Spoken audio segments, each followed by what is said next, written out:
সংযুক্তি সব পরামর্শ আর জোহরগুলো আর আলমগীরগুলো কোনো সব পরামর্শ নেই।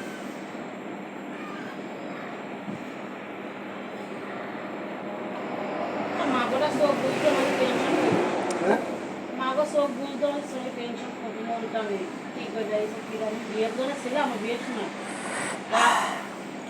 আলমগীর যে কি সুন্দর করে শ্যাম্পু টম্পু দিয়ে গা ধোয়ালে গাল মাল আয় দিয়ে পরিষ্কার করলে বিরাস করলে কাশটা ফেলে ফেলে তার মা আলোকে দেয় না দিয়ে ফেলে ফেলে দিতেছে গা ধোয়া তো একদম পারবে না তা আলমগীর পারবে গা দেয় জরুরি বারান্দা তুলাবো পাশে তো রান্না বাড়া চলছে কতবারে বাঙ্গা কাপড়